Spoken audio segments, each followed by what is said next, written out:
Hello, folks. Welcome back to the program. This is Chris live in central Pennsylvania on the penultimate, I always love to use that word, penultimate day of 2025, the next last day. My guest is once again Dr. Peter Hammond from the Reformation Society there in the Western Cape in Rondebosch, a gentleman who kindly invites me to give lectures and public speeches each time I'm in South Africa, and I'm grateful for that and for the audience and also for the faith and camaraderie that I experience when I'm there. I really appreciate it. Dr. Hammond, a belated Merry Christmas to you as we celebrate the Christ child's birth just a few days ago, and coincidentally the anniversary of my birthday, which is on the same day, 25 December.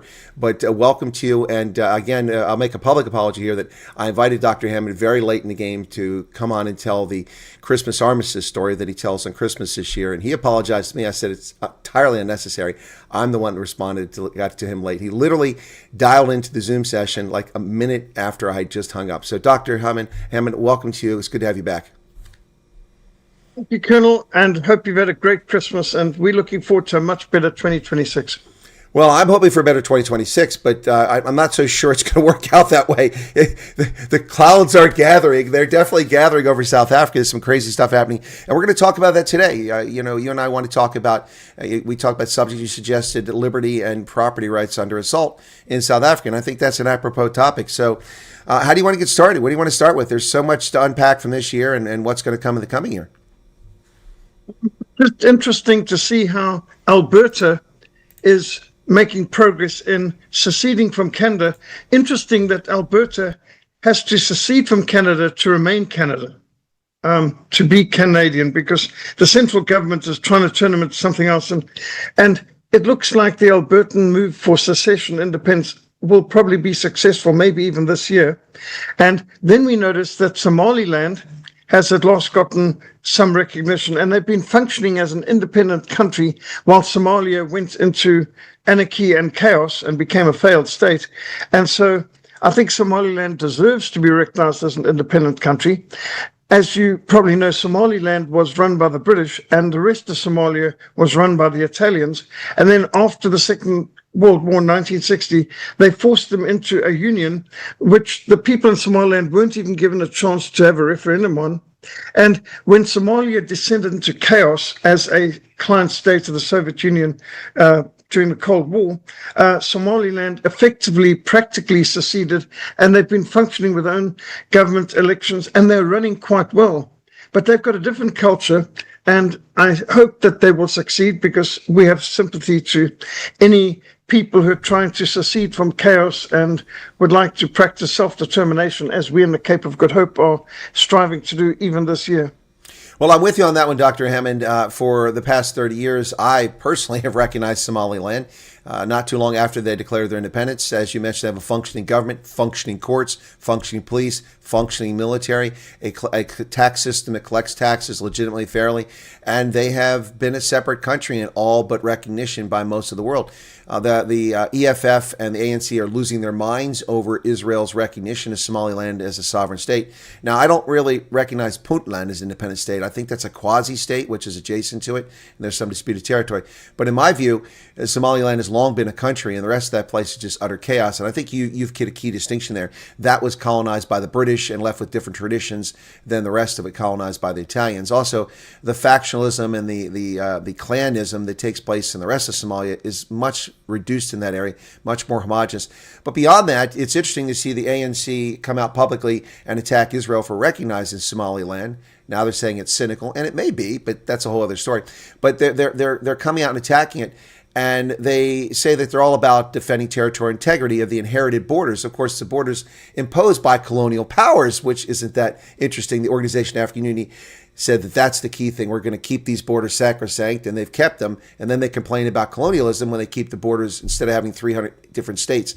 But the thing is that South Africa recognized Eritrea in 1995. It broke away from Ethiopia. Yeah. They recognized, in addition to Eritrea, they recognized South Sudan in 2011, and they recognized the Sahrawi Republic, which is not even a country in Western Sahara in Morocco, back in 2004. So over the entire length of their history, they've recognized breakaway states, but they've never recognized Somaliland, and they refuse to recognize it. I find that to be a fascinating dichotomy and a degree of hypocrisy. They're extremely selective in their morality, and here they are trying to recognize Gaza as a separate state and Palestine. And, what is different morally? Well, except the fact that Gaza is not a functioning state and it's more like a terrorist-run enclave. So interesting that they will push for self-determination in a failed state, but they won't recognize a functioning state, which has been a massive contrast to the failed state of Somalia. Who can blame Somaliland for seceding from the chaos of Somalia? And they've done a good job from what I see, and they're not pleading and begging for lots and lots of aid. They just want trade. Good for Somaliland. I really hope that their endeavor succeeds and gets the support it deserves. Well, it is interesting because there was mention in the media that no countries have recognized it, but I seem to recall a couple of smaller states have recognized them, but perhaps maybe I'm just having selective memory myself here. But regardless, as you said, Somaliland is a functioning society. It's a functioning country, whereas Gaza is just a strip of land run by a terrorist organization, and that's a huge distinction. It's interesting to see that the selective morality, it's kind of like, it reminds me, Dr. Hammond, of the ANC's case in the International Court of Justice against Israel for genocide in Gaza. Yet when that sort of legal approach was novel and the Gambia took Myanmar to the ICJ for the first time ever for a case of genocide, South Africa's ANC didn't become a friend of the court. No amicus briefs filed, no mention of it whatsoever. They've never once had anything to say about the slaughter of the Rohingya Muslims in Myanmar or the Uyghur Muslims in China. Yet they stand up as stalwart defenders of Islam. It seems odd to me how selective it is. But then, Dr. Hammond, I do remember Naledi Pandor made a trip to Tehran. And then shortly after that, things got a little bit better financially for the ANC. Just coincidence, perhaps. But she also congratulated Hamas on its murder of 1,200 people on the 7th of October. And so it's not a surprise to me to see this behavior of the ANC. What about you? Are you surprised about the hypocrisy? Nothing surprises me about hypocrisy with ANC. They've been like that from the beginning. And ANC, you've got AC, alternative current, you've got DC, direct current, then you've got ANC, absolutely no current. And when I tend to write the name of the ANC, I put a small c in front of them and a small er after them, because the middle letters of cancer is ANC. And they are cancer. They are I think your Marco Rubio, Secretary of State, made an excellent speech a while ago explaining how the ANC has squandered the goodwill that South Africa inherited in 1994. There was a lot of goodwill from around the world for South Africa coming out of the racial hatred and the violence and the terrorism and the sanctions and all the rest. And then South Africa wins the World Cup 1995, and President Mandela very wisely puts on the Springbok T-shirts and cap and identifies with the favorite sport of the Afrikaners. And this was such a major reconciliation moment, which has been not very accurately depicted in the Invictus film, which Clint Eastwood directed. But nevertheless, you get the spirit of it, even if it's quite inaccurate on details. South Africa did win the World Cup, and the first rugby after decades of being boycotted and sanctioned and not allowed to take part in these sports events, which just goes to show what they were capable of in all those years of being denied participation. Isn't it interesting? At the same time, nobody was boycotting or forcing China or Saudi Arabia not to take part in international sports. And Saudi Arabia didn't even have women on their team until extremely recently. And China's human rights abuses are legend. As for the Soviet Union, well, amazing that nobody seemed to have an objection to Russia when they were a communist dictatorship involved in sponsoring terrorism around the world. But the moment they got rid of communism and adopted Orthodox Christianity, then suddenly they had to be boycotted. And it's extraordinary. The amount of double standards and hypocrisy out there in international relations, even sports, is phenomenal. But for the ANC to speak about non-racism, for example, while they've enacted 140 different racist laws, anti-white and anti-colored, anti-Indian laws in our country, discriminating against the minorities. Now, my understanding is in America, you adopted a whole lot of racial preference laws, affirmative action, to protect the minorities. South Africa and Zimbabwe are the only countries in the world that have affirmative action laws to protect the majority against the minorities, with no protections for the minorities, which again is super inconsistent. But then you saw the ANC literally applauding the worst racist on the planet, like in Zimbabwe, Robert Mugabe, when he was coming out to the most hostile anti-white statements and confiscating farms and murdering the Madabili. He got standing ovations in South Africa, huge amounts of support. And while we were having literal blackouts, power failures in South Africa, which we had to call load shedding, whatever that means, we were giving free electricity to Zimbabwe, which they were using to electrocute their prisoners at Chikurubi prison outside Harare. Well, it gets even worse than that from my standpoint, Dr. Hammond. I was living in Botswana at the time when load shedding first started making its appearance in South Africa, and they were supplying that free electricity to Zimbabwe. But in Botswana, we were actually paying the bills, and they turned the power off to us. I had to spend $50,000 to buy generators for my staff for their housing units. So we put a generator in each of the properties because we got load shedding, even though the Botswana Power Corporation paid the bills. The Zimbabwe Power Corporation, they didn't pay the bills, and they still got free electricity. It was pretty bizarre. It shows you just how in bed the ANC was with their fellow liberation clowns in Harare. Yeah, in fact, when you get down to it, it just shows they're a bunch of gangsters with a flag, but they're not a real government. And you can see they're not a real government. I think Secretary of State Marco Rubio put it so well, how they've failed on every level of a government. They cannot provide the electricity. They cannot keep the water flowing. They're failure on every level. Security of the people. They're a failed state, to put it nicely. They're a gangster state, to be more honest.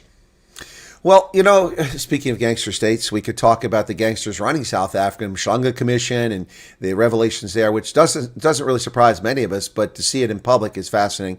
But before we get to that, let's just go back and talk about a few things. This year unfolded pretty interesting from my perspective.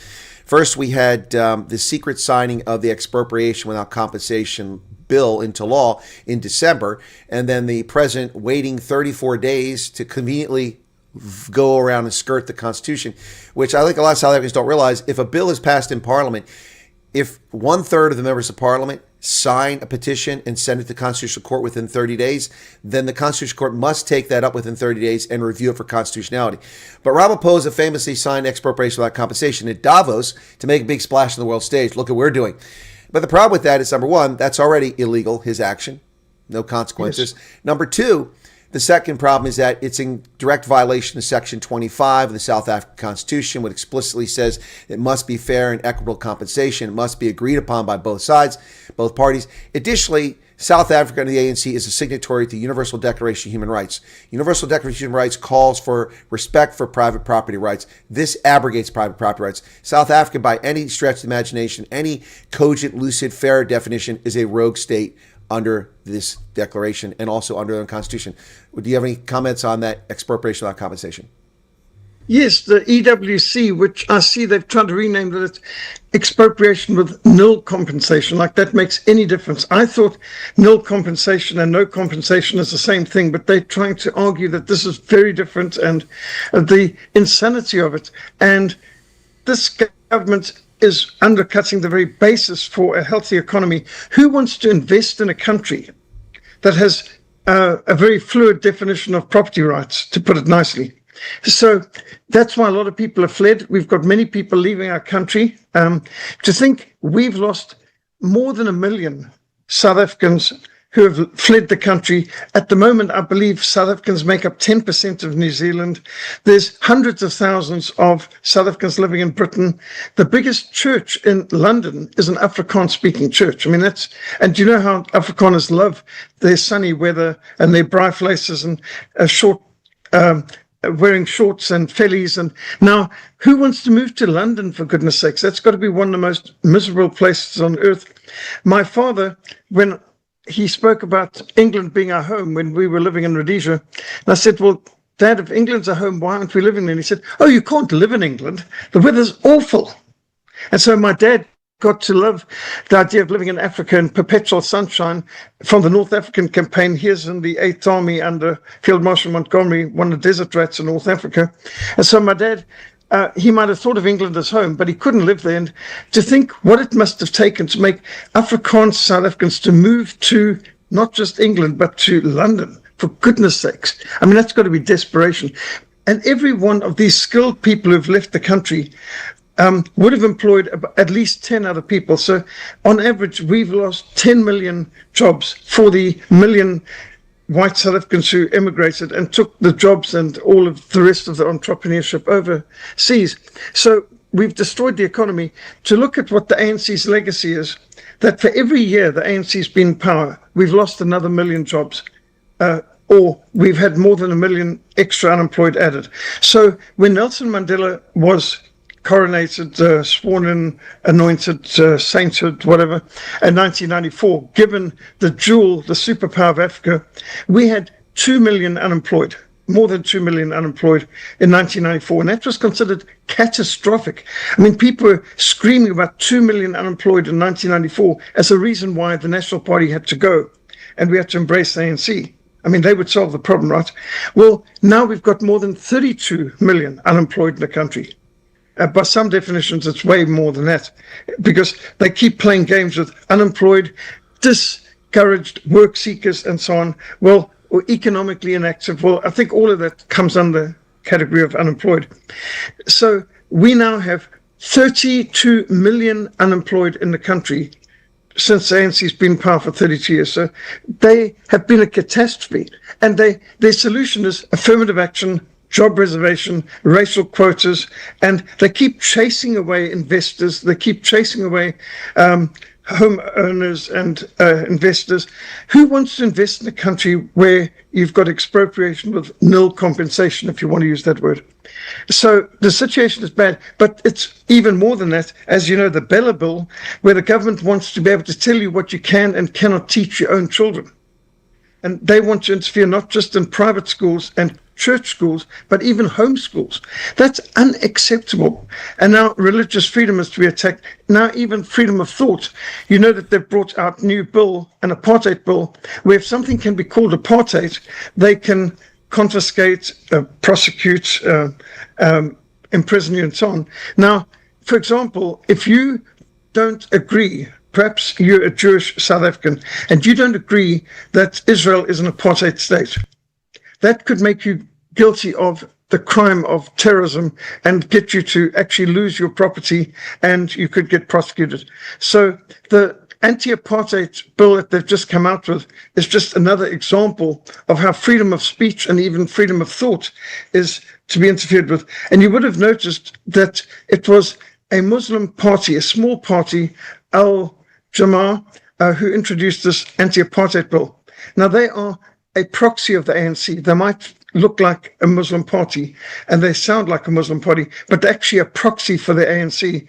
And they have put forward this bill, which you can be sure will not only be used to harass pro-Israel Jewish South Africans, but it'll be used to attack anyone. It's a convenient designation.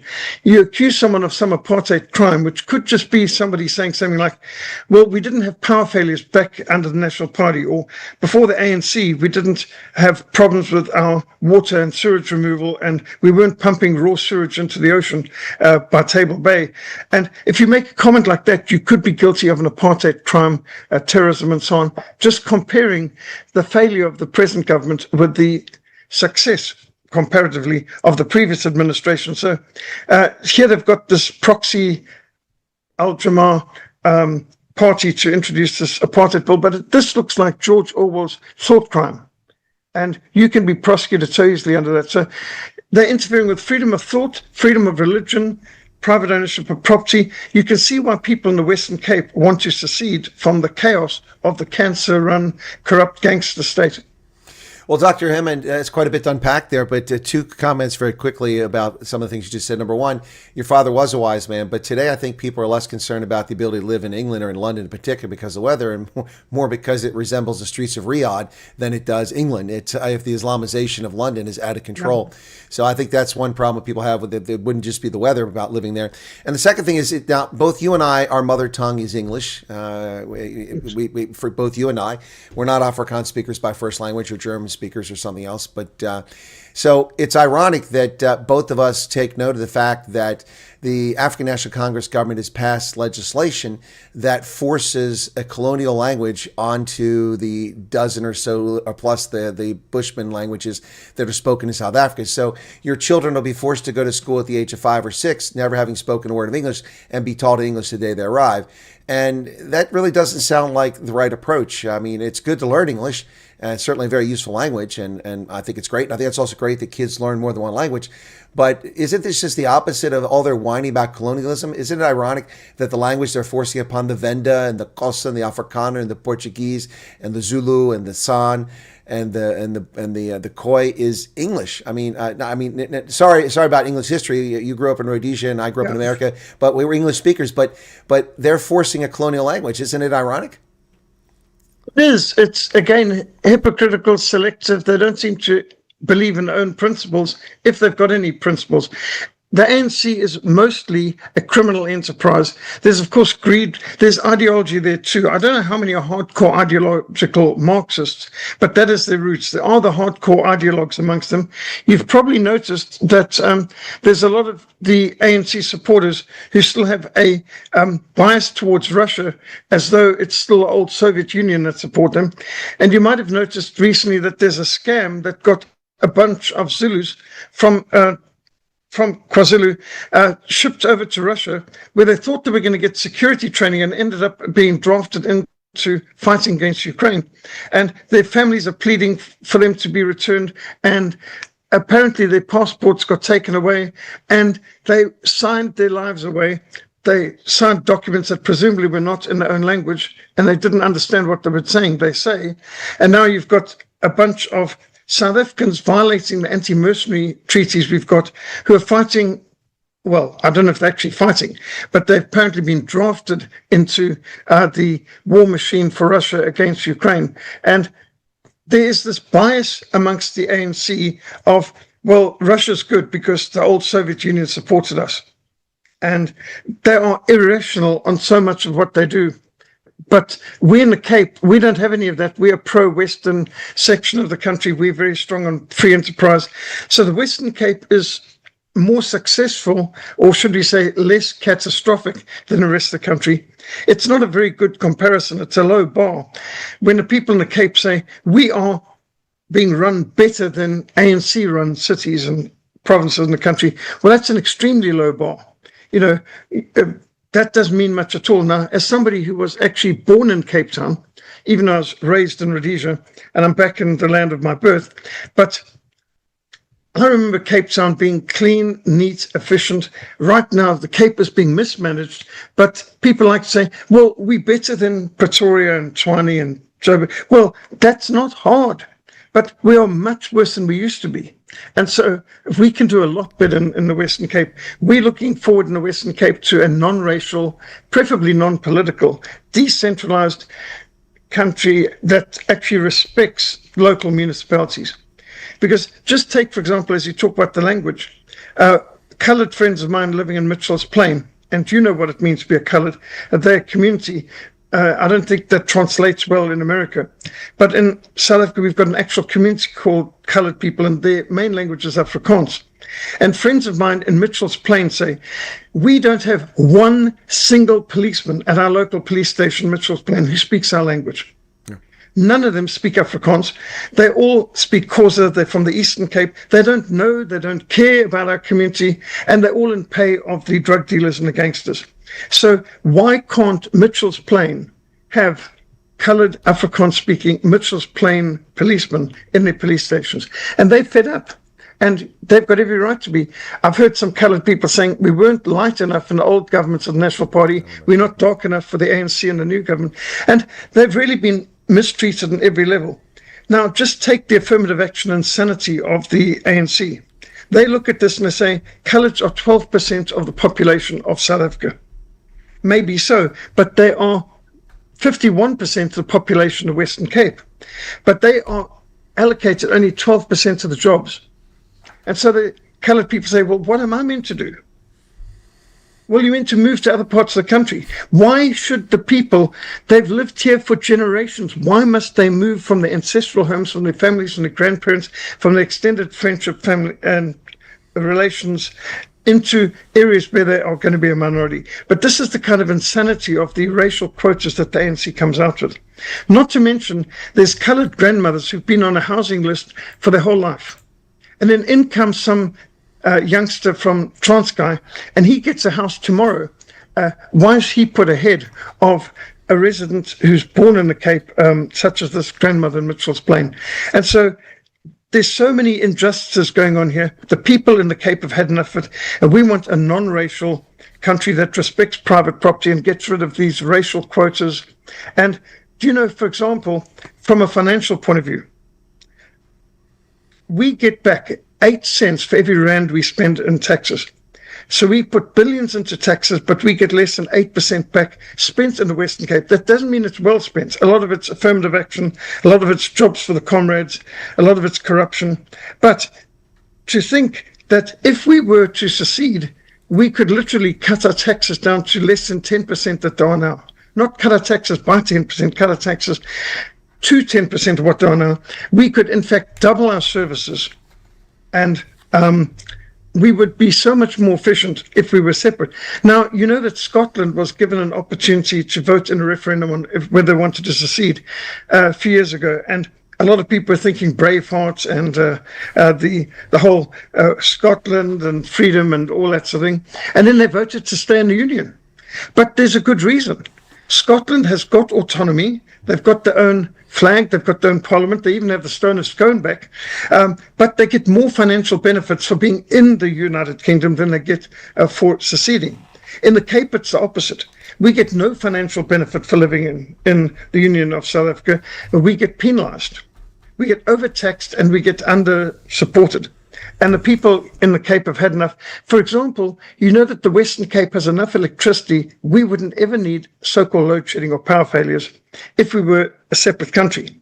The only reason we have power failures here is because we on the national grid and have to share with other basket cases that can't keep their electricity plants going.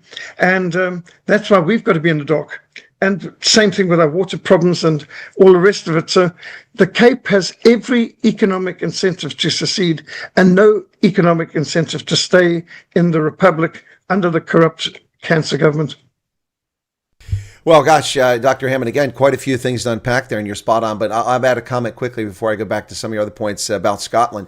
Not only did Scotland want to stay in the United Kingdom because they get a lot more money from London than they give, they also are the one part of the UK that desperately wanted to be part of the European Union because they got lots of massive handouts from Brussels to Scotland itself, and they like that. In fact, if you look at the demographics and the voting patterns, the highest rating or percentage of people who voted to stay in the EU during the Brexit was, of course, in Scotland, followed by Northern Ireland.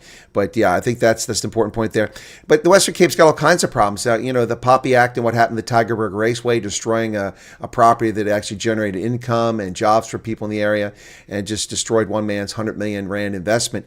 And then, of course, just recently this week, we talk about London, and I mentioned Islamization. You have these malcontents in the Western Cape. Aside from the gangsterism that takes place in Cape Flats, the danger of driving to the airport and being murdered by taking the wrong turn, which is a true story, happened this past year. And people being... It really ruined your day. Yeah, it definitely ruined your day. People dropping cinder blocks off of bridges onto motorists. It's very dangerous. Yep. And now they want to build a wall. People are complaining about it. But we have this event at Kirstenbosch, which is a beautiful botanical garden that I've been to. I'm sure you know it quite well. But Kirstenbosch, we had the Kifnis, who is a left-wing musician who's being painted as extreme right-wing racist because he made a few comments in support of Israel by these bum-hurt pro-Islamization of the Western Cape group. It's a small group of people, and certainly we don't want to tar and feather all the Muslims of the Western Cape because, of course, that's where Islam made its entry into South Africa, was the slaves who came over from Malaysia, Malacca, Indonesia, who came in there in the 18th or 17th century, came over, and that's where Islam was introduced in South Africa.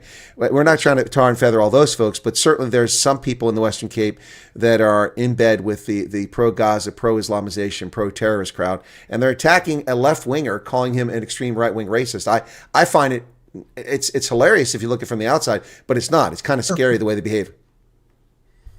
Yes, again, it's George Orwell, Thought Crimes. And when I first read George Orwell's 1984, and by the way, it was a school textbook, in Rhodesia, we had Animal Farm and we had 1984 as set work books that we had to read in class and discuss, which is very helpful. When I first read 1984, I assumed it was modeled on Joseph Stalin and Soviet Union, but it's set in London and Airstrip 1, and the protagonist is Winston Smith. And when George Orwell was asked, he said he modeled Mini-Truth or Ministry of Truth on the BBC. He had worked in the BBC as a propagandist during the Second World War. He once was an imperial policeman for the British Empire, and he was a propagandist during the war. And so his warning is clear. He's saying, I'm seeing this in Britain, and now we're seeing grandmothers arrested for praying. I mean, that's not a joke. This woman was in a no-prayer zone, praying silently opposite an abortion clinic. And then you get men arrested for what they have written in posts. And it was well pointed out by Tucker Carlson recently that Britain has arrested 3 times more, or I think I'm wrong, 4 times more people for social media posts, for thought crimes, for freedom of speech crimes than in Russia. Now, Russia's in the middle of a very vicious war, but Russia arrests less people for public speech statements than Great Britain does, and that's shocking. And so when President Trump pointed out that there's problems with freedom of speech in England, Keir Starmer very dishonestly mentioned, we invented free speech. Well, nobody's questioning that, but what's going on now? The fact that there used to be freedom of speech in Britain and Magna Carta and so on is of great historic interest, but it's of no contemporary relevance. And the fact that people get arrested in Britain for what they say or post, 4 times more arrests than in Russia. And Britain's not in the middle of a hot war right now. So that's just scandalous. And the amount of military veterans, and I am a chaplain for the Rhodesia Association, and I know how many people are through my Moth Connections, Memorial Order, Tin Hat, and so on, how many, which includes my own father when he is still alive here, were saying, if we could have seen what would happen to England after the war, we wouldn't have wasted our time being involved in fighting in the Second World War. We were on the wrong side. They had no idea that their own country would be betrayed behind them. You know that there was this study that was done a while ago where they put out media adverts all over Great Britain asking for people who fought in the Second World War to say something about what they did and how they view the country today, and if they are happy with what's happened to the country. And the overwhelming majority, they had thousands of responses. And if I remember rightly from the author, there were not even 3 positive responses who were happy with how things come. Thousands of the veterans who fought in the Second World War responded that they're sorry they were involved in the war. They're sorry they won. They're sorry Hitler didn't invade and take over, because then England would be English. They'd still be speaking English. They'd have better medical. They wouldn't be getting mugged down the street by some Pakistani gang and things like this. And the hostility of the veterans in Britain to what's become of their land. And I've heard it time and again. I've seen it time and again. I was even in England a few years ago lecturing on the 100th anniversary of the First World War. And I had an old man who's a veteran come up to me and say, I liked everything you said, but I've got to warn you that if someone here was malicious, you'd be arrested and in jail now. I said, what did I say that was wrong? And he said, you didn't say anything wrong, but you quoted from the Quran some jihad verses, and if there was a malicious person here, they wouldn't need evidence. The police would arrest you on the basis of a negative report. Yep. And so to think that at a missions conference where I was teaching people how to reach out to Muslim neighbors and Muslim immigrants, and with a desire to love Muslims, to bring them the gospel of Christ, I could have gotten arrested. To think the land of my father has gotten to such a point that veterans regret their sacrifice and regret all the men that died in the war. And I think Britain has been invaded and taken over, and what is the Royal Navy doing? It's not protecting them as invaders come across. They don't have a border that's being enforced. And you could have a veteran living on the street, literally, and you get an illegal migrant who comes in, who is pushed to the front of the queue, who's given homes, who's put up in castles, who's put up in 5-star hotels, who's given free medical and all the rest, and the veterans are pushed to the back of the queue. And there's people whose grandmother was left on a gurney in the hallway for a couple of days before being seen at the local hospital. I mean, this is disgusting. Britain is no longer great, and it's shocking that there's been a war waged against the white English people. And as you know, the English are now a minority in London. And there are 60 cities in Britain, including London, that have a Muslim mayor. Now, having said all that, I get on with Muslims a whole lot better than I get on with any communists, that's for sure. And in Cape Town, I've gathered at different times. I've been summoned to groups of Muslims in suburbs where it's like so Muslim, you could make a film in some of these places and portray it as the Middle East. I'm sure you've probably seen Boerkop or Malay Quarter in Cape Town on the slopes of Signal Hill. You go in there and it's like you're in the Middle East, right down to the death to America, death to Israel, Hamas, outside murals. In fact, you go into Boerkop, it's 13 mosques and not a single church in this whole community. It's a totally Muslim community. Well, I've gone in, I've done Bible studies and door-to-door evangelism with Muslims, even in some of the mosques there. And these people are more supportive of an independent Cape than your average white English liberal in the Cape. And the reason is they're sick of the paganism of this country. We've got legalized pornography, legalized prostitution, they move gambling, all sorts of evils. The vices are huge. Not to mention abortion and all the rest of it here. And the Muslims, of course, are inherently more conservative, and they hate that. And while they might hate Israel more, a whole lot really hate the ANC. And so I've had Muslim imams and sheikhs discussing Cape independence with me, saying that, they discuss it with the direction this country is going. And you'd be amazed on the ground. The average colored person is very pro-independence. I'm sorry, I can't say the average white person in the Cape. In fact, the higher the standard, if you go into Bishop's Court, which is one of our most privileged areas where millionaires live, the support for Cape independence plummets. So the people who've got the most to lose are the most liberal in their policies.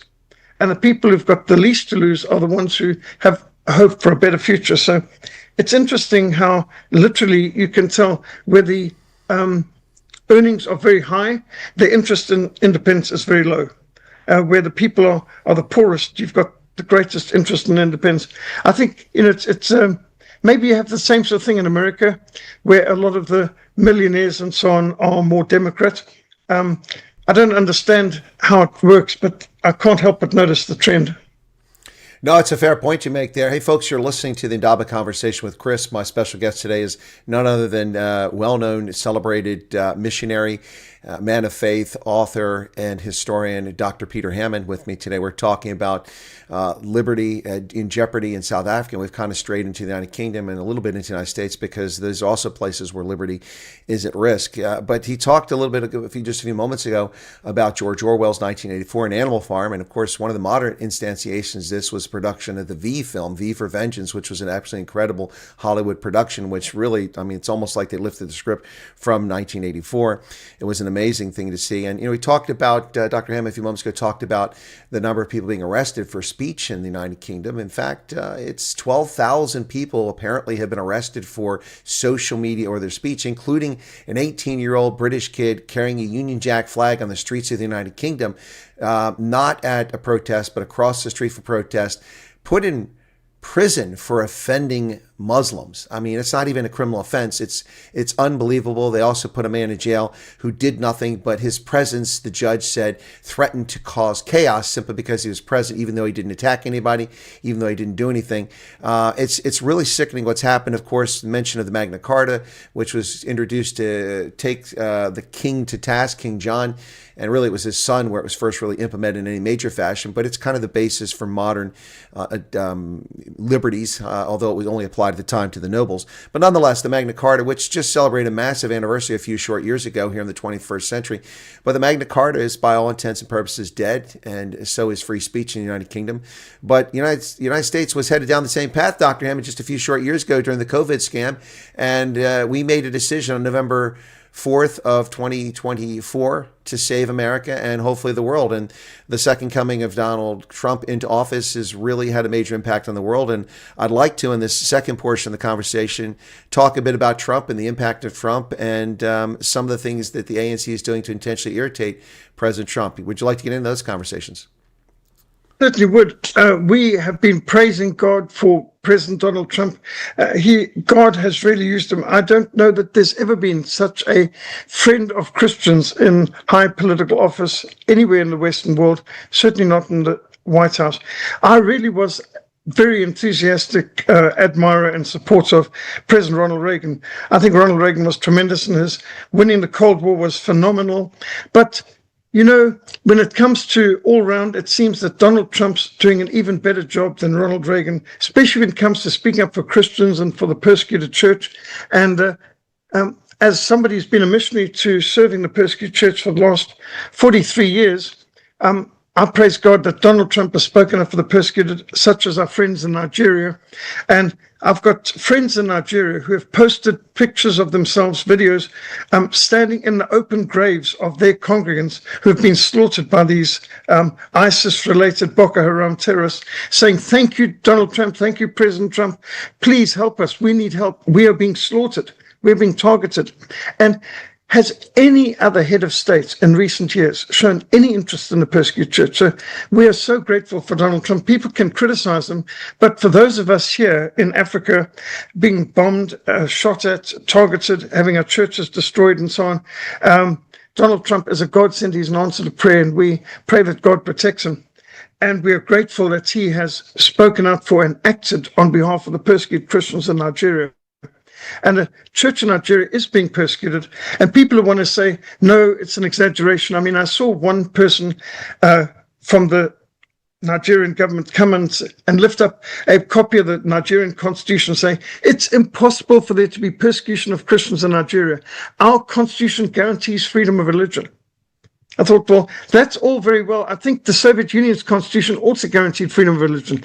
It didn't stop 50 million people being thrown to the gulags. And how many churches, 49,000 churches being closed and so on. So here's the stats on Nigeria. In the last 15 years, 52,000 Christians have been murdered in churches. Now, we're not talking about general crime. We're not talking about a normal person being murdered. We mean killed by Boko Haram jihadist terrorists in a church building during a service. 52,000 Christians killed. 20,000 churches and Christian schools attacked in a 15-year period. 18,000 Christians kidnapped by Boko Haram terrorists. That's just in 15 years. If you want to extend it for 25 years to go back to when Boko Haram started, over 100,000 Christians have been killed in churches during church services by Boko Haram.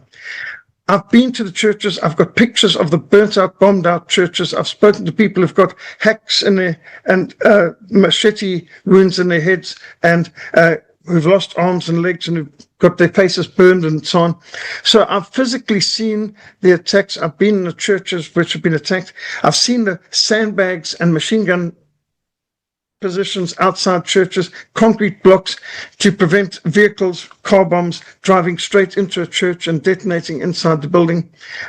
You can't tell people who've been in northern Nigeria that there isn't persecution of Christians. So that's a lie. And for anyone to be so ignorant or naive as to suggest the Constitution guarantees freedom of religion, like that makes all the difference. What world are they living in?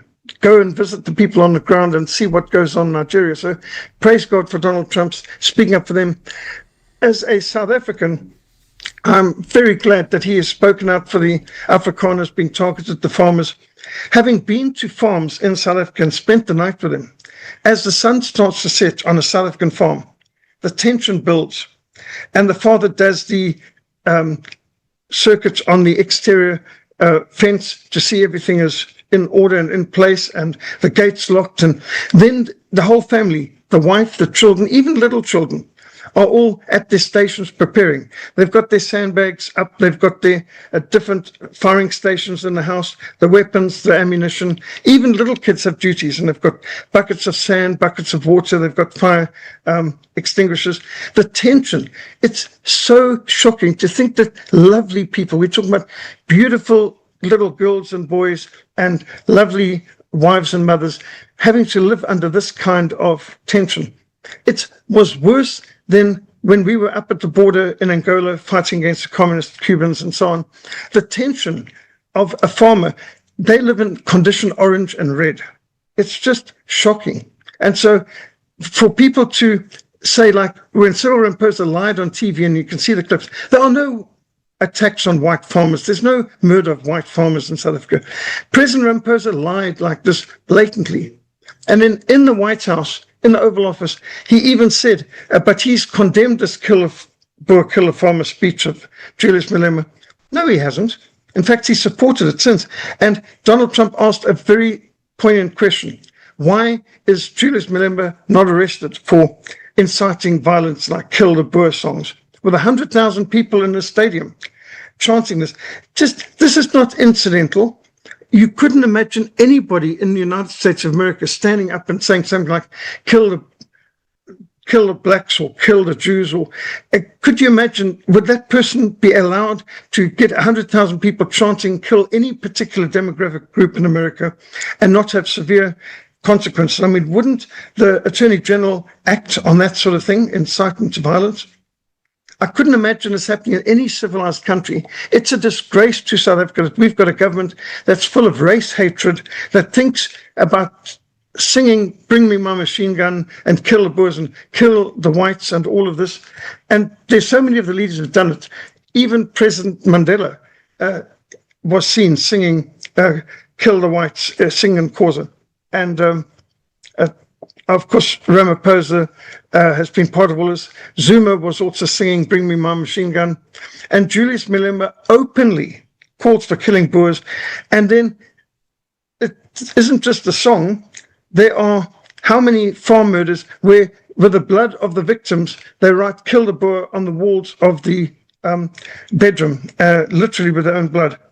And then one just needs to read Ernst Rutz's book, Kill the Boer.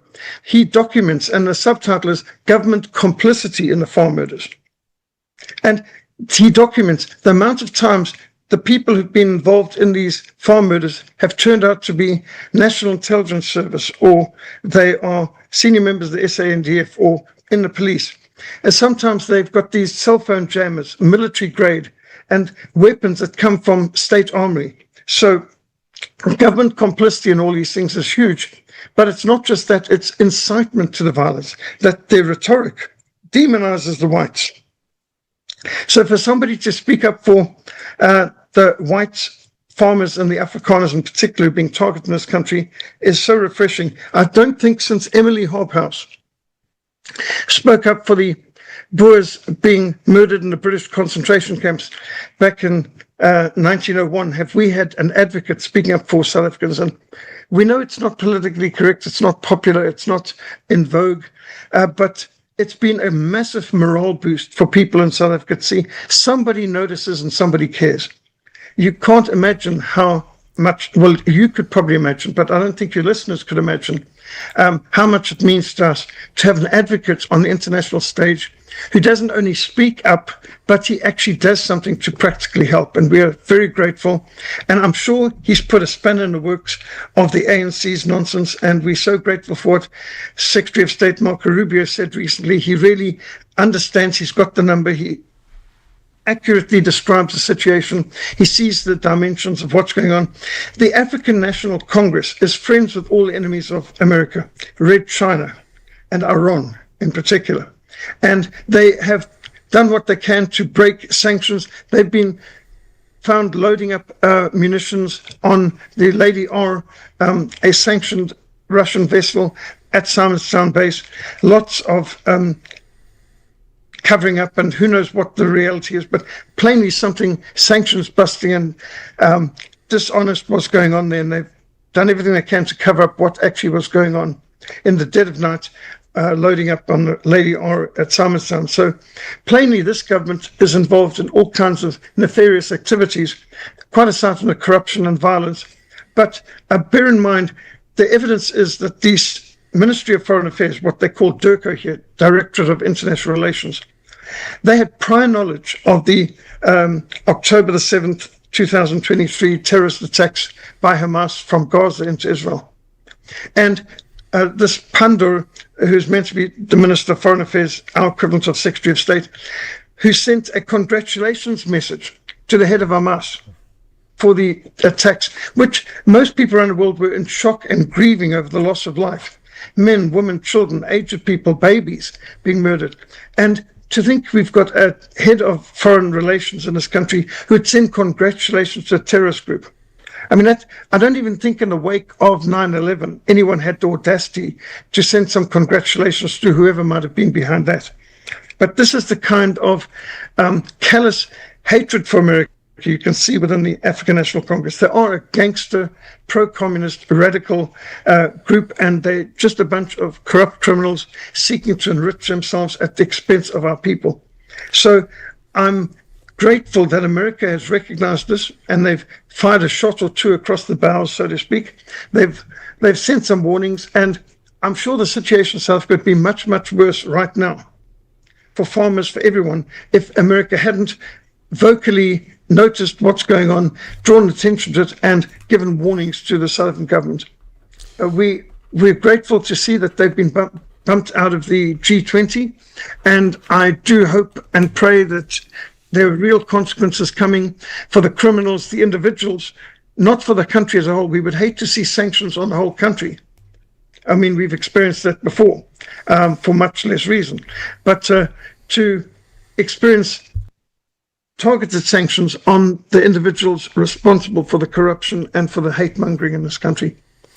Indeed, there's an awful lot of that. I want to get to Marco Rubio's Substack, which I think is one of the most cogent, lucid, and poignant written documents about what's happening in recent years. Rubio simply lays it out. Really well done. I wish that had been a press conference where he'd done that and announced that, where he talks about that this is a government that's bent on racial revenge, because that's what it seems to be.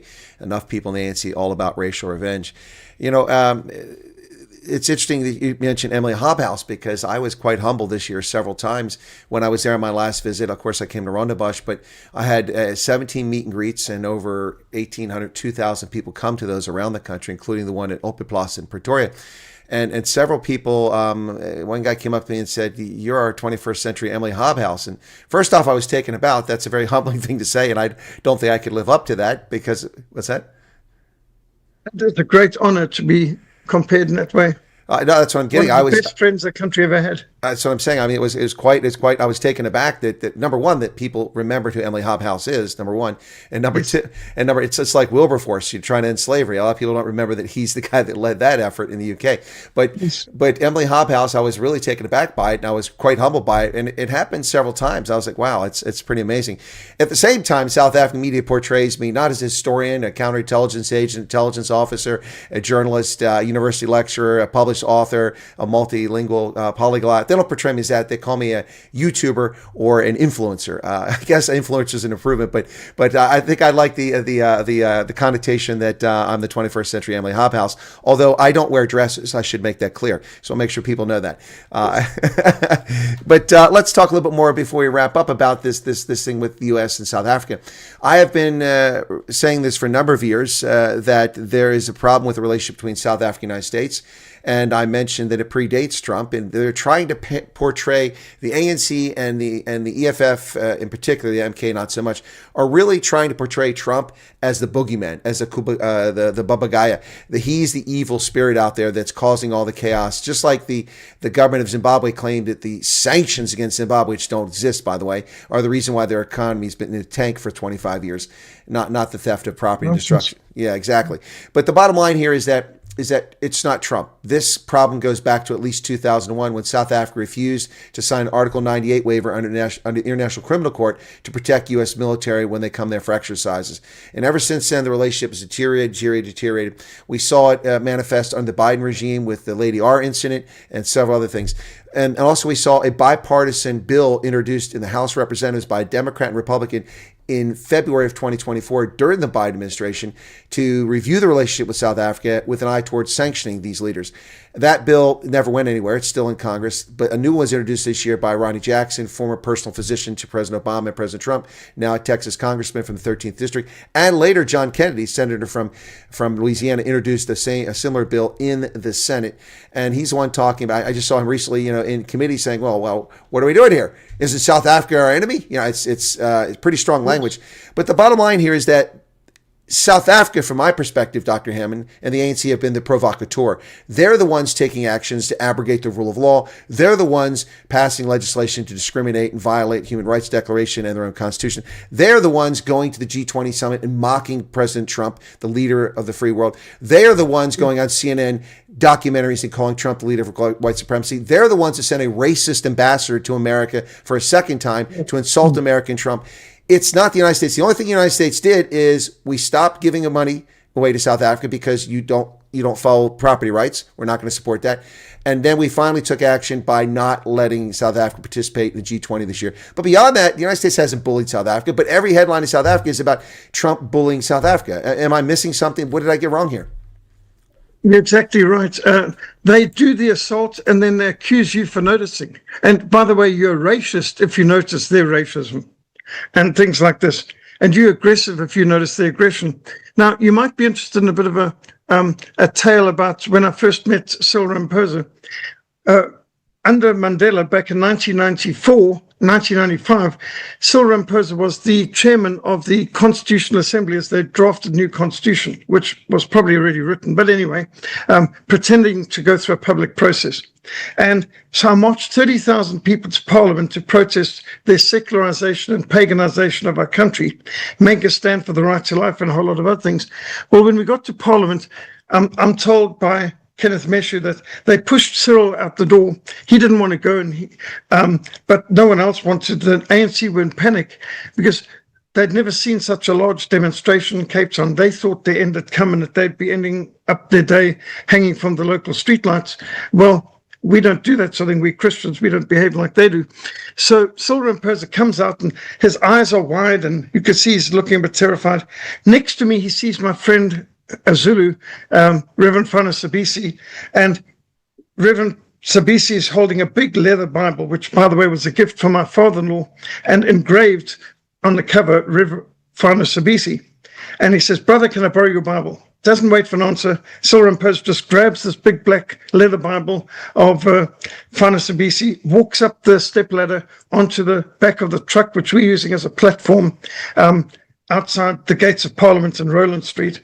And Cyril Ramaphosa lifts up the Bible. If I had had my camera, which I didn't, I could have got a picture where you could see Rev Fana Sabisi on the Bible being held by Cyril Ramaphosa. And Cyril Ramaphosa says, "I'm also a Christian. Look, I bring my Bible with me to Parliament every day."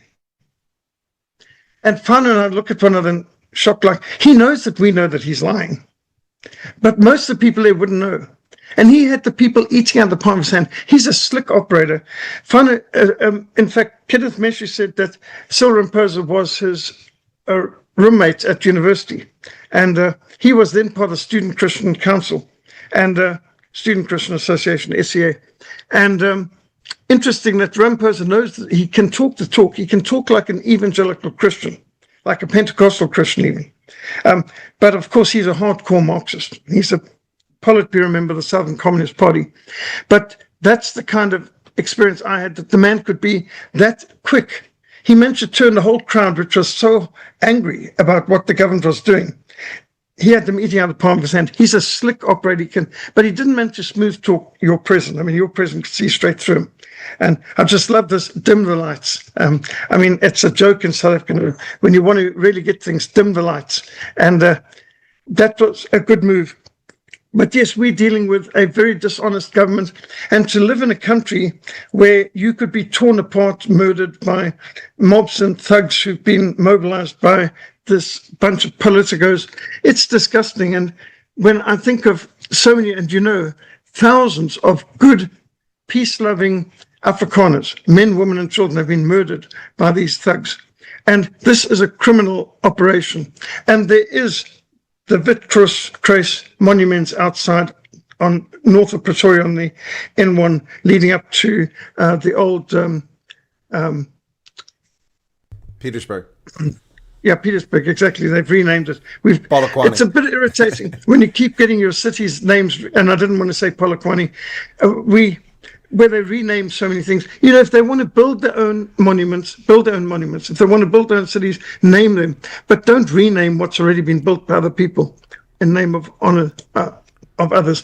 But that's why we in the Cape, we want to return to the Cape of Good Hope, a free, independent, pro-Western country that respects property rights, that is decentralized, where we bring all the power back to the local municipality, and we mean real municipalities, where the local people control their future and ratepayers have the vote in the local municipality, and the police are under the local municipality, answerable to the local municipality and ratepayers, and that you can see that this country is run by the people who build it, not by the people who just come in to steal and to parasite off it.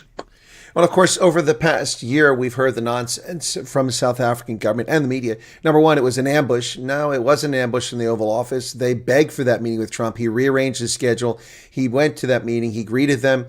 And then Ramaphosa showed up 43 minutes late, like a typical African leader, holding the leader of the free world waiting. Talk about impolite. And Trump, you could see, was obviously irritated by that. But nonetheless, he didn't go in with an attitude at the meeting. And then they try to claim it's an ambush. It wasn't an ambush. Trump didn't ambush them. They knew it was coming. Trump actually was quite kind. If he wanted to ambush them, he would have shown images of Ramaphosa saying stupid things like there are no farm murders on Bloomberg News. And he would have shown, things like that. But he didn't do that. He just showed former members of the ANC.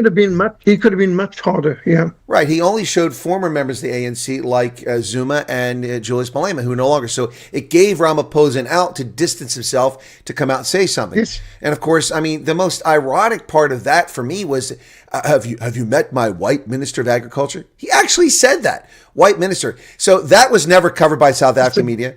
And then what they did cover is something that never happened. They kept saying Trump, white genocide. No. A South African reporter asked a question about white genocide, and then Trump didn't even get the answer because Ramaphosa interrupted him and said, I'll take this if you don't mind. It was the South African media and Ramaphosa who brought the term up, not Trump. That's true. And it's kind of embarrassing to have one of the richest men in South Africa say, I don't even lock my doors at night. Well, I've been past the Rupert estate on the way to Franschhoek often, and there's layers and layers of security. There's Dobermans and there's security guards with MP5s and Nicklin Cox and so on. And when you think of, he lives behind electric fences, wrought iron fences, and has regular patrols, motion sensors, all kinds of security, closed-circuit TV cameras that we wish we could have. He might be the only person in South Africa who doesn't need to lock his doors at night, but he does know that for the rest of us, violent crime is an ever-present possibility. Yeah, and he lied about in the White House, and how insulting, Yes. Look, I brought your whitey friends along with me, the golfers and such, and the white guys, and not one mention it's in South African media about have you met my white minister of agriculture? Talk about ridiculous parody. And do you know why they do that? Because listen, Dr. Hammond, I met with Neil de Beer just before his passing when I was there earlier this year. He was in poor condition, you could see it, but in good spirits. We met at the Crystal Beach Hotel there in Gordons Bay, had a coffee. And I said to him, and my audience knows this, I've repeated this many times here on Biz News. I said, Neil, listen, you were with the ANC for such a long period of time. You understand these people. I'm trying to analyze why they keep intentionally scoring own goals. Is it intentional? They want to piss Trump off? Do they want to anger the West? Because that's what they're doing. And it's almost as if they're ignorant of it. But I mean, is there a master plan here? I'm trying to analyze this. Or are they just that dumb? And are they just that stupid? And, he leaned in with his Afrikaans accent. He said, Chris, I know these people. I was with them a long time, and they're really just that stupid. I mean, honestly, they just keep doing things. I mean, here's the latest one. Before you respond, here's the latest one. So, of course, they postponed Operation Mosi 3, the biannual BRICS naval exercise, which is not BRICS. It's just China, Russia, and South Africa. Well, this year, Iran is coming to it. They're sending a fleet of ships, which is a whole fleet, but they're sending ships to participate in this exercise. Do they think this is going to go over well in Washington? This is an intentional provocation. A terrorist sponsor like Iran. Yes, this is the problem. I think there is a stupidity about it, but what I think many people miss is they are so ideologically driven, and they've gotten used to being able to chant their slogans, whether it's kill the Boer or death to America or whatever it is that they want to scream. And they're so used to this, and this is the bubble they live in. Instead of listening to their enemies and their opponents, they just want to chant slogans. And I think a lot of our societies degenerate to this. You get this on university campus as well, the woke left. They don't want to talk. I think Charlie Kirk pointed out well, he said, the left doesn't want to debate. They can't debate. They can't even think. All they can do is throw at you slogans. You know, trans women are women, or some kind of woke nonsense like this, some imbecilic trash. And, my body, my choice, which you notice we didn't have my body, my choice when it came to masks during the masquerade madness or the lockdown lunacy, or when it's really your body, whether you had a say in the COVID vaccine, in the salvation by vaccination COVID cult of High Priest Fauci. So when you think they don't believe in free speech, they don't believe in your body, your choice, they don't believe in choice when it comes to education for your children, they don't believe in any of the things they claim to believe in, they just throw out slogans. They live in a world of mantras and political slogans. And so I think these people, they're so used to people applauding and being polite and, heritage of Mandela. You saw how Ramaphosa tried to bring in Mandela as well. Like, you've used that capital up. People are not interested. As Marco Rubio as well pointed out, they have squandered that capital. The goodwill that they entered into power with is gone. People are fed up. They had a chance and they've wrecked this country. In the last 32 years, they have wrecked what was the superpower of Africa. And it's such a disgrace. And I'm ashamed because South Africa used to be a country I could be proud of. We were the economic superpower of Africa. We were the military superpower of Africa. We did so many things well. We were, had some of the best sportsmen. Our scientists had led the world in, for example, heart transplants, Chris Barnard and so on. We have so much that South Africa could be proud of. And now it's like leading the world in corruption and stupid government actions. They're doing everything they can to aggravate America and to insult your president and to insult your voters and your people. I've got a little anecdote about this Ibrahim Rasool, who was the South African ambassador to America. Back in 1984, I'm going back a long time ago, he was a struggle lawyer, if you know what that meant. And so there was one of his characters who was involved in liberation theology events. And so I had been at this, I'd infiltrated a left-wing South African Council of Churches event where they were talking about liberation theology. And I reported on it. People thought I was some commie butty because I was going to Mozambique. And who would go to Mozambique except a pro-communist? Well, I was a Bible smuggling missionary, but anyway.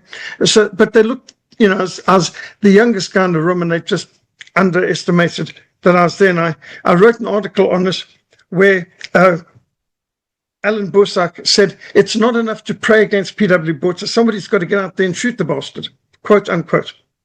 And so I reported all this in an article and put it out. The next thing I get a lawyer's letter from Ibrahim Rasool, saying that I've slandered his clients and that I'm going to get a lawsuit and all this sort of thing. So I attached a copy of my article and I sent it to him, said, I attached a copy of the article you are referring to, Civil Disobedience in the Bible, because Bosak had just called for civil disobedience to be preached from the churches. And I said, please indicate on it where your client's name is mentioned. And then I quoted the Bible verse saying, the wicked flee when nobody pursues. And never heard from Eve Rasool again. But I see he's the one causing grief up in America. So we know these people. Well, he's not causing any grief. He was PNG. That was in a stunning move. And again, that's not bullying. That's having served in Africa, worked in 8 different embassies, living in 8 countries in Africa, having worked in over 50 embassies around Europe, Africa, the Middle East, and having been a diplomat, carrying a diplomatic passport across the world. I can tell you that is behavior beyond the pale for any diplomat, but especially for an accredited chief of mission from the personal representative of a country. It's just shocking to say the least. And that's what we know about. What was not recorded? What did he say multiple times before that and after that? It's shocking, this sick world that these people live in. You know, they use our laws to contort things, and that was never to use the law to go after you for something you never did, to try to suppress you and silence you. And that's the thing, you know. And the scary thing, Dr. Hammond, we both know this, just a few years ago, people are getting away with this all over the world. They get away with it in Australia. Now they're blocking kids from using social media because they say it's harmful, instead of letting parents do their job and oversee their children. And in the United States, of course, Europe has got this digital act, which is censoring Americans. And so now we've had enough of it.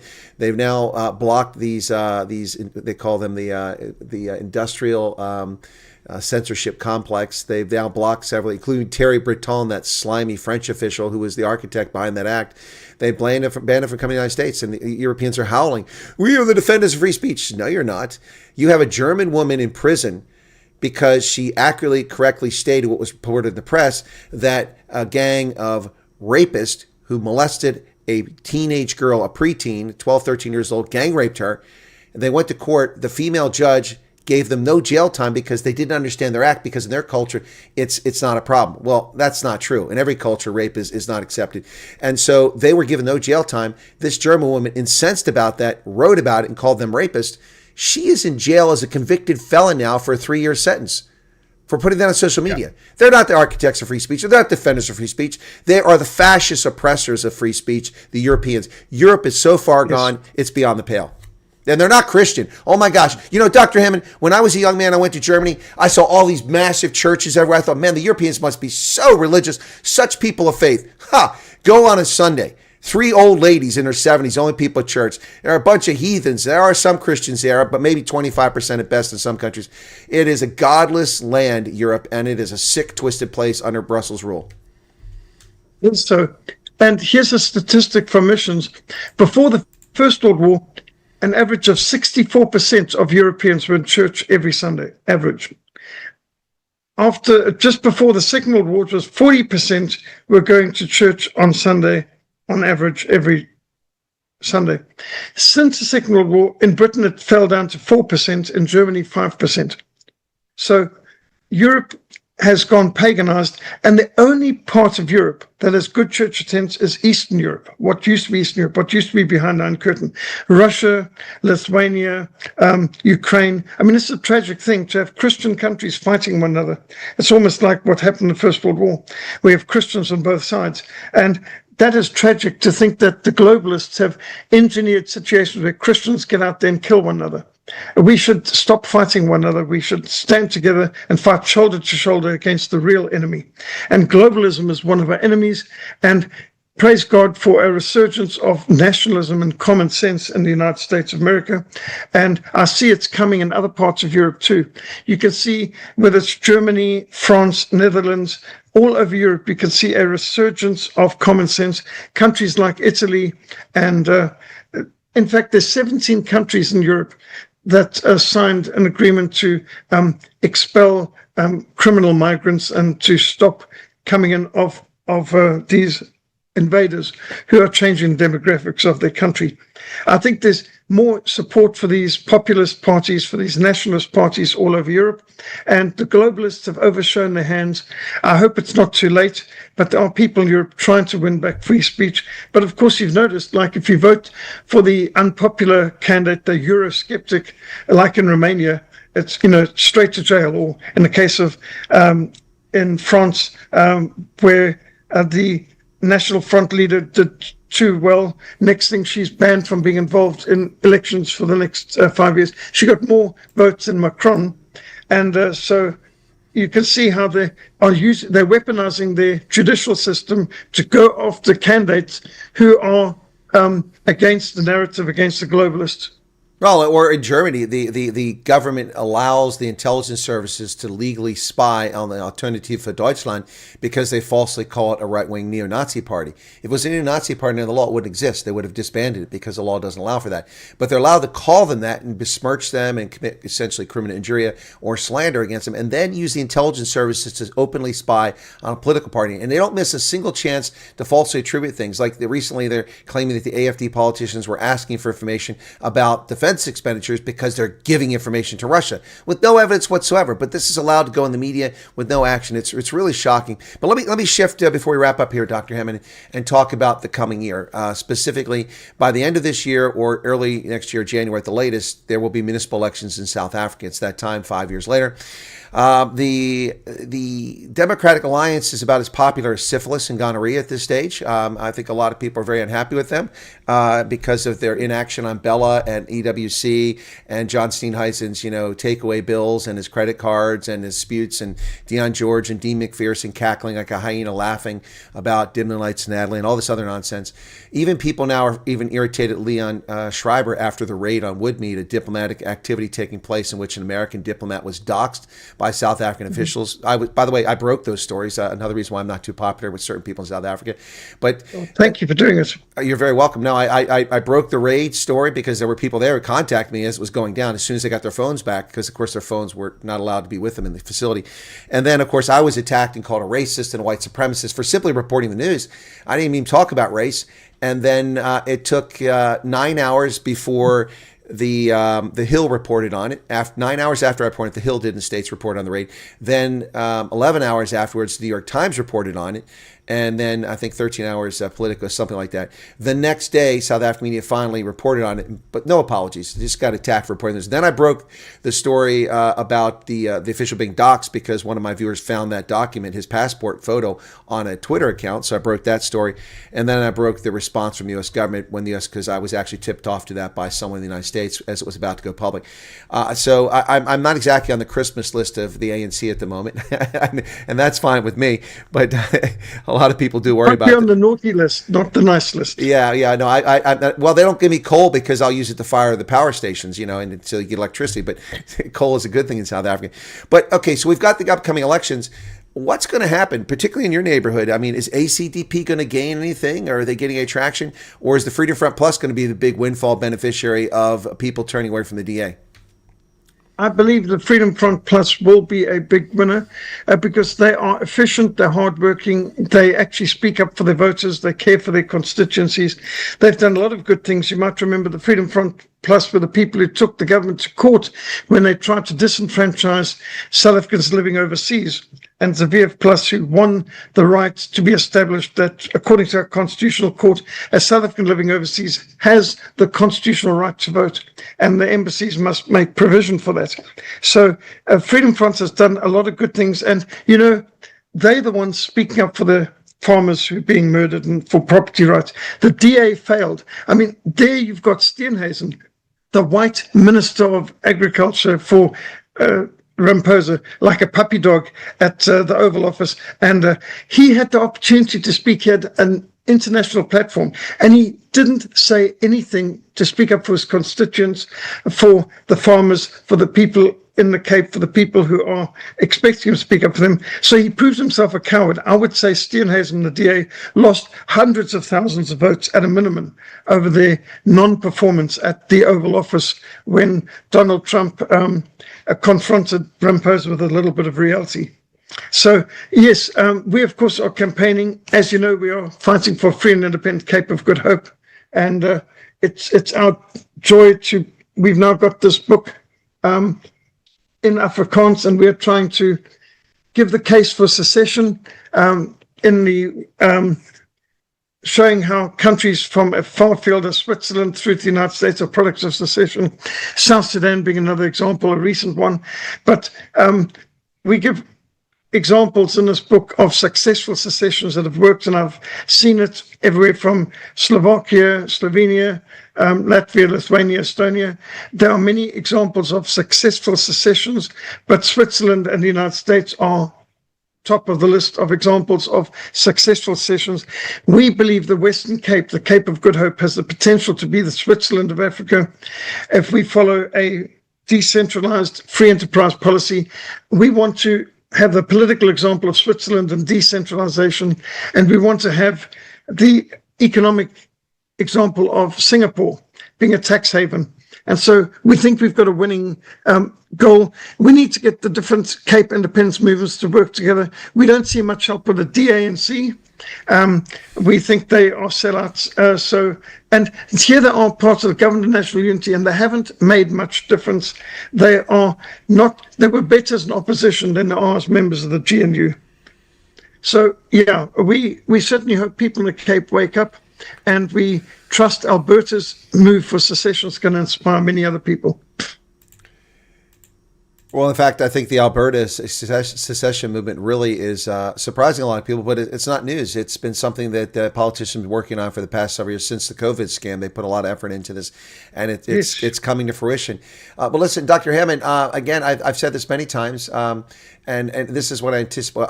The last part of what I'm going to say is what I said many times, but I'm going to preface it with how we're going to get there.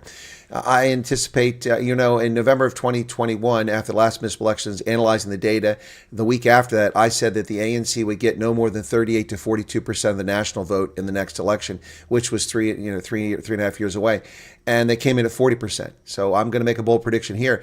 The ANC is going to drop below 30% in many places across South Africa during the municipal elections, and they are going to find themselves on the outside. And we're going to see fractious coalitions, and Johannesburg will be the future of most metropolitan areas in South Africa. And as a consequence, we're going to see increasing balkanization from non-functional city governments and services. And we may see some unrest, but I anticipate that before the Cape ever gets its independence, that KwaZulu-Natal may break away and find its independence, and that may precipitate the balkanization and the falling apart of South Africa.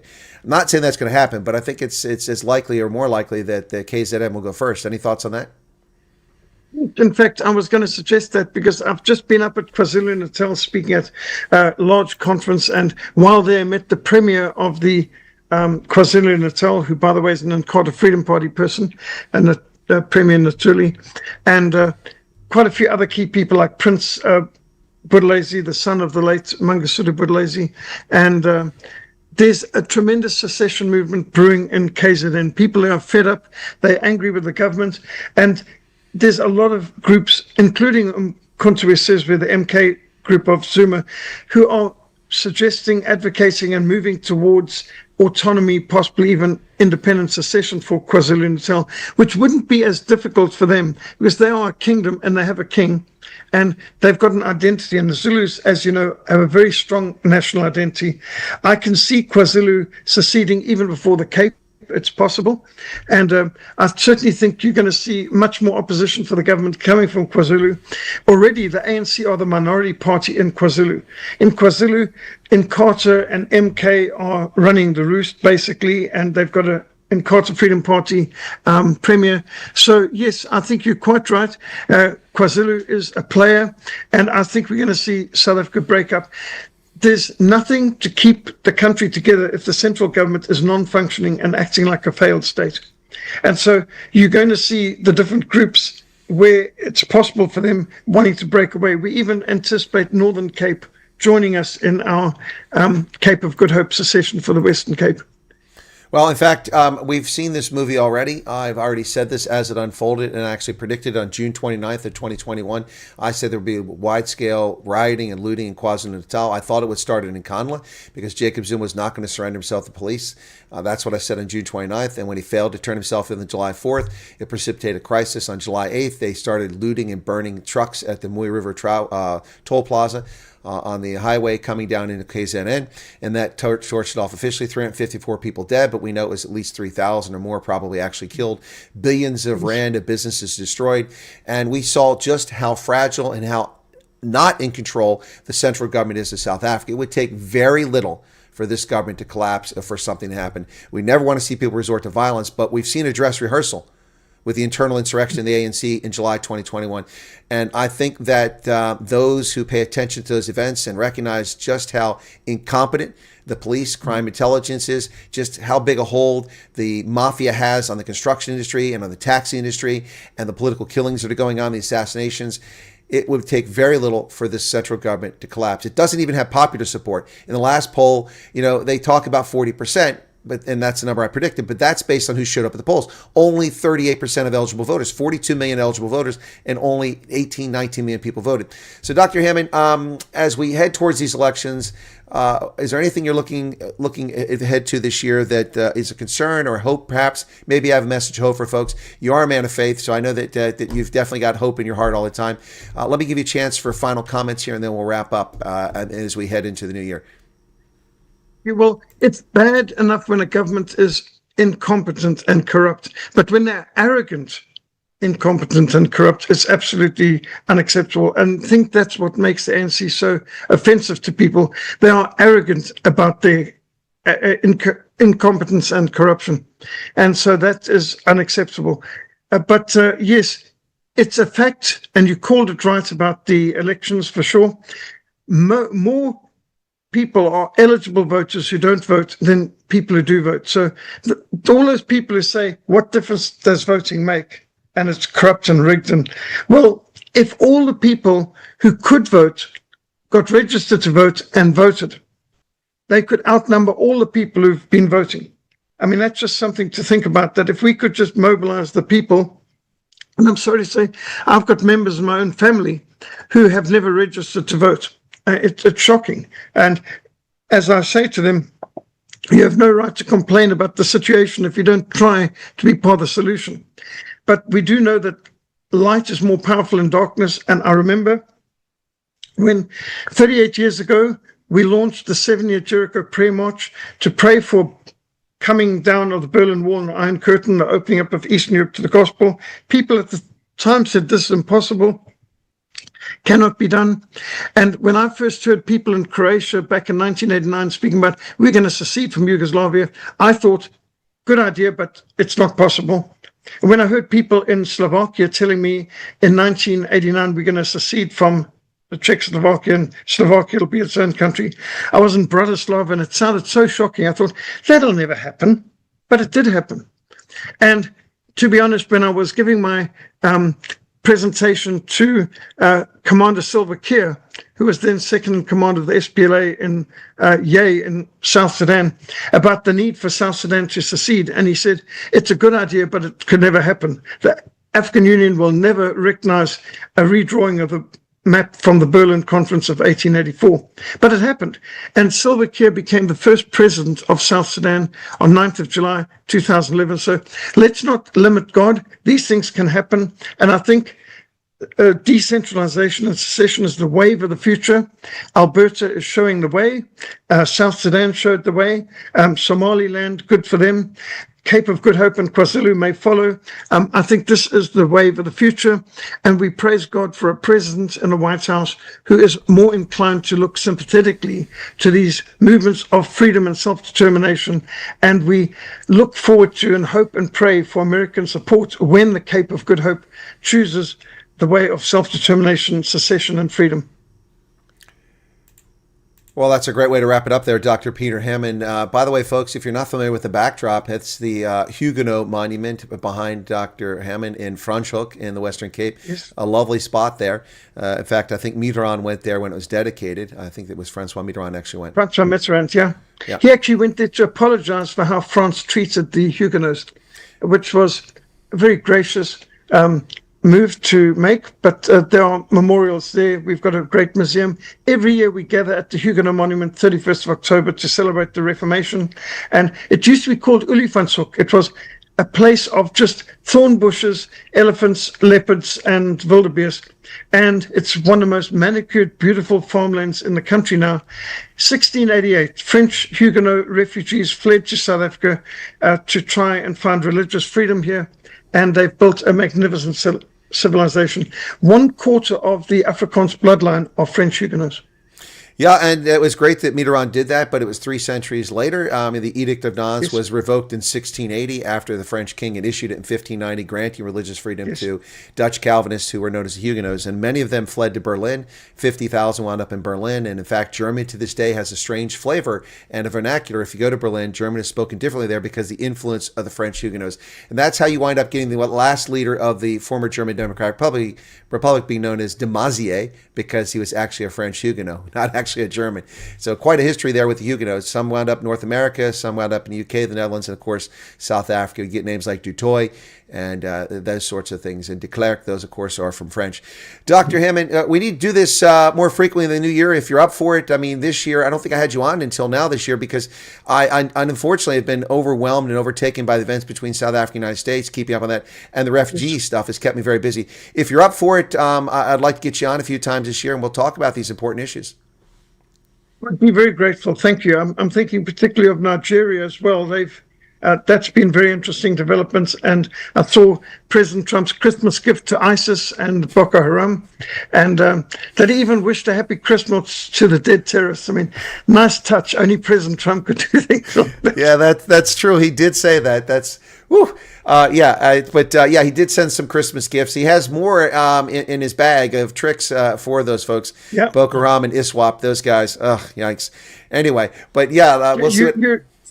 You remember in Home Alone, Merry Christmas and a Happy New Year. Remember that scene with the machine gun, with the Tommy gun?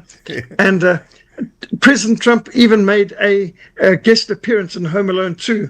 And anyway, that just sort of reminds you a Merry Christmas joke like that. It's good to have a president with sense of humor and who cares about people far away and who's not afraid to speak up for Christians. A good friend of Christians. We are so grateful. Yeah, the Pope isn't speaking up for Christians. He's speaking out against Christians, but Trump is speaking up for Christians. Isn't that ironic? It is very bizarre. Anyway. Well, it shows you a businessman can do a better job than a politician. Well, I'll agree with that one. Dr. Peter Hammond, as always, a distinct pleasure. Thank you for joining me on the penultimate day of 2025 to discuss liberty and the threats to freedom and property rights in South Africa. And as it turns out, U.S., U.K., and around the world. We've talked a lot about that. God bless you and your family. I wish you well, and we'll chat soon. Thank you, Colonel. Good night, and God bless. All right, folks, Dr. Peter Hammond from the Reformation Society. He's going to drop off there. A Cape Townian who, let me help him out there. I think he's, let me get him in there. A Cape Townian who grew up in Rhodesia, a different time. It was indeed. All right, that's Dr. Hammond. Thanks for joining me, folks. The news will be on at the top of the hour. I've got to call my internet service provider. They called me up to see if my internet's working. It seems to be working at the moment. So thank you for being here. I really enjoyed that conversation. I hope you did as well. And we'll have the news coming up shortly after this. So thank you all so much for joining. Be sure to hit the like button if you haven't done it already.